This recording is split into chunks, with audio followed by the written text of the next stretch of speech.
All right, guys, we are on part 8. So we're back to August and his point of view. And so I think we're going to get close to ending our book soon. This part is called the 5th grade nature retreat. Every year in the spring, the 5th graders at Beecher Prep go away for 3 days and 2 nights to a place called the Broadwood Nature Reserve in Pennsylvania. It's a 4-hour bus drive away. The kids sleep in cabins with bunk beds. There are campfires and s'mores and long walks through the woods. The teachers have been prepping us about this all year long, so all the kids in my grade are excited about it, except for me. And it's not even that I'm not excited because I kind of am. It's just I've never slept away from home before, and I'm kind of nervous. That is hard. When you very first stay away from home, it's hard to sleep. Most kids have had sleepovers by the time they're my age. A lot of kids have gone to sleepaway camps or stayed with their grandparents or whatever, but not me. Not unless you include the hospital stays, but even then, Mom or Dad always stayed with me overnight. But I never slept over at Tata's and Papa's house or Aunt Kate and Uncle Poe's house. When I was really little, that was mainly because there were too many medical issues, like my trach tube needing to be cleared every hour or reinserting my feeding tube if it got detached. But when I got bigger, I just never felt like sleeping anywhere else. There was one time when I half slept over at Christopher's house. We were about 8, and we were still best friends. Our family had gone for a visit to his house, and me and Christopher were having such a great time playing Lego Star Wars that I didn't want to leave when it was time to go. We were like, please, please, please, can we have a sleepover? So our parents said yes, and Mom and Dad and Via drove home. And me and Christopher stayed up until midnight, playing until Lisa, his mom, said, okay, guys, time to go to bed. Well, that's when I kind of panicked a bit. Lisa tried to help me go to sleep, but I just started crying that I wanted to go home. So at 1 a.m., Lisa called Mom and Dad drove all the way back out to Bridgeport to pick me up. We didn't get home until 3 a.m. So my one and only sleepover up until now was pretty much of a disaster, which is why I'm a little nervous about the nature retreat. On the other hand, I'm really excited. This next chapter is called Known For. I asked Mom to buy me a new rolling duffel bag because my old one had Star Wars stuff on it, and there was no way I was going to take that to the 5th grade nature retreat. As much as I love Star Wars, I don't want that to be what I'm known for. Everyone's known for something in middle school. Like Reed is known for really being into marine life and the oceans and things like that. And Amos, he's known for being a really good baseball player. And Charlotte is known for having been in a TV commercial when she was 6. And Zamina is known for being really smart. My point is that in middle school, you kind of get known for what you're into, and you have to be careful about stuff like that. Like Max G and Max W will never live down their Dungeons and Dragons obsession. So I was actually trying to ease out of the whole Star Wars thing a bit. I mean, it'll always be special to me, like it is with the doctor who put in my hearing aids. It's just not the thing I wanted to be known for in middle school. I'm not sure what I want to be known for, but it's not for that. That's not exactly true. I do know what I really am known for, but there's nothing I can do about that. A Star Wars duffel bag, I could do something about. So he's known for his face. There's nothing he can do about that, he's saying. The next chapter is packing. Mom helped me pack the night before the big trip. We put all the clothes I was taking on my bed, and she folded everything neatly and put it inside the bag while I watched. It was a plain blue rolling duffel. By the way, no logos or artwork. What if I can't sleep at night? I asked. Take a book with you. Then if you can't sleep, you can pull out your flashlight and read for a bit until you get sleepy, she answered. I nodded. What if I have a nightmare? Your teachers will be there, sweetie, she said, and Jack and your friends. I can bring Babu, I said. That was my favorite stuffed animal when I was little. A small black bear with a soft black nose. You don't really sleep with him anymore, do you? Said Mom. No, but I keep him in my closet in case I wake up in the middle of the night and can't get back to sleep, I said. I could hide him in my bag. No one would know. Then let's do that, said Mom. Mom nodded, getting Babu from inside my closet. I wish they allowed cell phones, I said. I know, me too, said Mom. Though I know you're going to have a great time, Augie. You sure you want me to pack Babu? Yeah, put him way down where no one can see him, I said. She stuck Babu deep inside the bag and then stuck the last of my t-shirts on top of him. So many clothes for just 2 days. 3 days. And 2 nights, I corrected her. Yep, she nodded, smiling. 3 days and 2 nights. She zipped up the duffel bag and picked it up. Not too heavy. Try it. I picked up the bag. Fine, I shrugged. She sat on the bed. Hey, what happened to your Empire Strikes Back poster? Oh, I took that down ages ago, I answered. She shook her head. Huh, I didn't notice that before. I'm trying to, change my image a bit, I explained. Okay, she smiled, nodding like she understood. Anyway, honey, you have to promise me you won't forget to put on the bug spray, okay? On the legs, especially when you're hiking through the woods. It's right here in the front compartment. Uh-huh.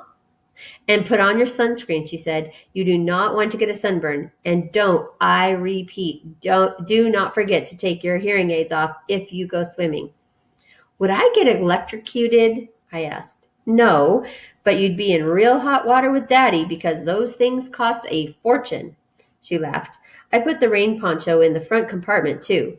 Same thing goes if it rains, Augie. Okay, make sure you cover the hearing aids with the hood. Aye, aye, sir, I said, saluting. She smiled and pulled me over. I can't believe how much you've grown up this year, Augie, she said softly, putting her hands on the sides of my face. Do I look taller? Definitely, she nodded. I'm still the shortest one in my grade. I'm not really even talking about your height, she said. Suppose I hate it there. You're going to have a great time, Augie. I nodded. She got up and gave me a quick kiss on the forehead. Okay, so I say we get to bed now. It's only 9 o'clock, Mom. But your bus leaves at 6 a.m. tomorrow. You don't want to be late. Come on, chop chop. Your teeth are brushed. I nodded and climbed into bed. She started to lie down next to me. You don't need to put me to bed tonight, Mom, I said. I'll read on my own till I get sleepy. Really? She nodded, impressed. She squeezed my hand and gave it a kiss. Okay, then. Good night, love. Have sweet dreams. You too. She turned on the little reading light beside the bed. I'll write you letters, I said as she was leaving, even though I'll probably be home before you guys even get them. Then we can read them together, she said, and threw me a kiss. When she left my room, I took my copy of The Lion, the Witch, and the Wardrobe off the night table and started reading until I fell asleep. Though the witch knew the deep magic, there is a magic deeper still which she did not know. Her knowledge goes back only to the dawn of time. But if she could have looked a little further back into the stillness and the darkness before time dawned, she would have read there a different incantation. So he's reading from the book. The next chapter is Daybreak. The next day I woke up really early. It was still dark inside my room and even darker outside, though I knew it would be morning soon. I turned over on my side but didn't feel at all sleepy. That's when I saw Daisy sitting near my bed. I knew it wasn't Daisy, but for a second I saw a shadow that looked just like her. I didn't think it was a dream then, but now looking back, I know it must have been. It didn't make me sad to see her at all. It just filled me up with nice feelings inside. She was gone after a second, and I couldn't see her again in the darkness. The room slowly started lightening. I reached for my hearing aid headband and put it on, and now the world was really awake. I could hear the garbage trucks clunking down the street and the birds in our backyard, and down the hallway I heard Mom's alarm beeping. Daisy's ghost made me feel super strong inside, knowing wherever I am, she'd be there with me. I got up out of bed and went to my desk and wrote a little note to my mom. Then I went into the living room where my packed bag was by the door. I opened it up and fished inside until I found what I was looking for. I took Babu back to my room, and I laid him in my bed and taped a little note to Mom on his chest, and then I covered him with my blanket so Mom would find him later. The note read, "Dear Mom, I won't need Babu, but if you miss me, you can cuddle with him yourself. Kiss, hug, Augie." Day 1. The bus ride went really fast. I sat by the window and Jack was next to me in the aisle seat. Summer and Maya were in front of us. Everyone was in a good mood. Kind of loud, laughing a lot. I noticed right away that Julian wasn't on our bus, even though Henry and Miles were. I figured he must be on the other bus, but then I overheard Miles tell Amos that Julian ditched the grade trip because he thought the whole nature retreat thing was quote unquote dorky. I got totally pumped because dealing with Julian for 3 days in a row and 2 nights was a major reason that I was nervous about this whole trip. So now, without him there, I could really just relax and not worry about anything. We got to the nature reserve at around noon. The first thing we did was put our stuff down in the cabins. There were 3 bunk beds to every room, so me and Jack did rock, paper, scissors for the top bunk, and I won. Woohoo! And the other guys in the room were Reed and Tristan and Pablo and Nino. After we had lunch in the main cabin, we all went on a 2-hour guided nature hike through the woods. But these were not woods like the kind they have in Central Park. These were real woods. Giant trees that almost totally blocked out the sunlight, tangles of leaves and fallen tree trunks, howls and chirps and really loud bird calls. There was a slight fog, too, like a pale blue smoke all around us. So cool. The nature guide pointed everything out to us. The different types of trees we were passing, the insects inside, the dead logs on the trail, the signs of deer and bears in the woods, what types of birds were whistling and where to look for them.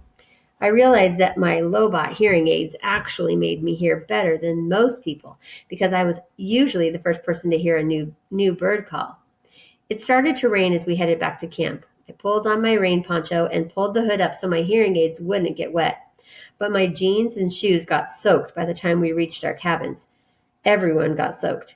It was fun, though. We had a wet sock fight in the cabin. Ooh, that would be stinky. Since it rained for the rest of the day, we spent most of the afternoon goofing off in the rec room.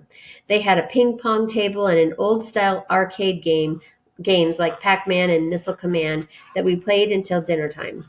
Luckily, by then it had stopped raining, so we got to have a real campfire cookout. The log benches around the campfire were still a little damp, but we threw our jackets over them and hung out by the fire, toasting s'mores and eating the best roasted hot dogs I have ever had. Mom was right about the mosquitoes. There were tons of them. But luckily, I had spritzed myself before I left the cabin, and I wasn't eaten alive like some of the other kids were. I loved hanging out by the campfire after dark. I loved the way bits of fire dust would float up and disappear into the night air, and how the fire lit up people's faces. I loved the sound the fire made, too, and how the woods were so dark that you couldn't see anything around you, and you'd look up and see a billion stars in the sky. The sky doesn't look like that in North River Heights. I've seen it look like that in Montauk, though, like someone sprinkled salt on a shiny black table. I was so tired when I got back to the cabin that I didn't need to pull out the book to read. I fell asleep almost as fast as my head hit the pillow. And maybe I dreamed about the stars. I don't know. The fairgrounds. The next day was just as great as the first day. We went horseback riding in the morning, and in the afternoon we rappelled up some ginormous trees with the help of the nature guides. By the time we got back to the cabins for dinner, we were all really tired again. After dinner, they told us we had an hour to rest, and then we were going to take a 15-minute bus ride to the fairgrounds for an outdoor movie night. I hadn't had the chance to write a letter to Mom and Dad and Via yet, so I wrote one telling them all about the stuff we did that day and the day before. I pictured myself reading it to them out loud when we got back, since there was just no way the letter would get home before I did. When we got to the fairgrounds, the sun was just starting to set. It was about 7:30. The shadows were really long on the grass, and the clouds were pink and orange. It looked like someone had taken sidewalk chalk and smudged the colors across the sky with their fingers. It's not that I haven't seen nice sunsets before in the city, because I have. Slivers of sunsets between buildings, but I wasn't used to seeing so much sky in every direction.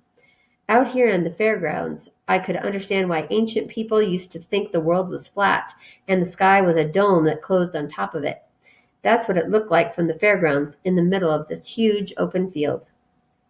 Because we were the first school to arrive, we got to run around the field all we wanted until the teachers told us it was time to lay out our sleeping bags on the ground and get good viewing seats. We unzipped our bags and laid them down like picnic blankets on the grass in front of the giant movie screen in the middle of the field.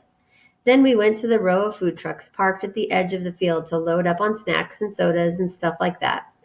There were concession stands there too, like at a farmer's market, selling roasted peanuts and cotton candy, and up a little farther was a short row of carnival type stalls, the kind where you can win a stuffed animal if you throw a baseball into a basket. Jack and I both tried, and both failed, to win anything, but we heard Amos won a yellow hippo and gave it to Zemina. That was the big gossip that went around. The jock and the brainiac? From the food trucks, we could see the corn stalks in the back of the movie screen. They covered about a third of the entire field. The rest of the field was completely surrounded by woods. As the sun sank lower in the sky, the tall trees at the entrance to the woods looked dark blue. By the time the other school buses pulled into the parking lot, we were back in our spots on the sleeping bags, right smack in front of the screen, the best seats in the whole field. Everyone was passing around snacks and having a great time. Me and Jack and Summer and Reed and Maya played Pictionary. We could hear the sounds of the other schools arriving, the loud laughing and talking of kids coming out on the field on both sides of us, but we couldn't really see them. Though the sky was still light, the sun had gone down completely and everything on the ground had turned deep purple. The clouds were shadows now. We had trouble even seeing the Pictionary cards in front of us. Just then, without any announcement, all the lights at the end of the field went on at once. They were like big, bright stadium lights. I thought of that scene in Close Encounters when the alien ship lands and they're playing that music. Dun, dun, dun, dun. Everyone in the field started applauding and cheering like something great had just happened. And the last one we'll do today is Be Kind to Nature. An announcement came over the huge speakers next to the stadium lights. Welcome, everyone. Welcome to the 23rd Annual Big Movie Night at the Broadwood Nature Reserve. Welcome teachers and students from Middle School 342, the William Heath School. A big cheer went up on the left side of the field. Welcome teachers and students from Glover Academy. Another cheer went up, this time from the right side of the field. And welcome teachers and students from the Beecher Prep School. Our whole group cheered as loudly as we could. We're thrilled to have you as our guests here tonight and thrilled that the weather is cooperating. In fact, can you believe what a beautiful night this is? Again, everyone whooped and hollered. So, as we prepare the movie, we do ask that you take a few moments to listen to this important announcement. The Broadwood Nature Reserve, as you know, is dedicated to preserving our natural resources and the environment. We ask that you leave no litter behind. Clean up after yourselves. Be kind to nature and it will be kind to you. We ask that you keep that in mind as you walk around the grounds. Do not venture beyond the orange cones at the edges of the fairgrounds. Do not go into the cornfields or the woods. Please keep the free roaming to a minimum. Even if you don't feel like watching the movie, your fellow students may feel otherwise, so please be courteous. No talking, no playing music, no running around. The restrooms are located on the other side of the concession stand. After the movie is over, it will be quite dark, so we ask that all of you stay with your schools as you make your way back to your buses. Teachers, there's usually at least one lost party on big movie nights at Broadwood. Don't let it happen to you. Tonight's movie presentation will be The Sound of Music. I immediately started clapping, even though I'd seen it a few times before because it was Via's favorite movie of all time. But I was surprised that a whole bunch of kids, not from Beecher, booed and hissed and laughed. Someone from the right side of the field even threw a soda can at the screen, which seemed to surprise Mr. Tushman. I saw him stand up and look in the direction of the can thrower, though I knew he couldn't see anything in the dark. The movie started playing right away. The stadium lights dimmed. Maria the nun was standing at the top of the mountain, twirling round and around. It had gotten chilly all of a sudden, so I put on my yellow Montauk hoodie and adjusted the volume on my hearing aids and leaned against my backpack and started watching The Hills Are Alive. All right, so tomorrow we'll start with The Woods Are Alive and see what happens with Augie and his friends at the Broadwood Fairgrounds. All right, guys, I will read to you again and send it to you as soon as I can. And you guys have a wonderful weekend. And let me know if there's anything I can do to help.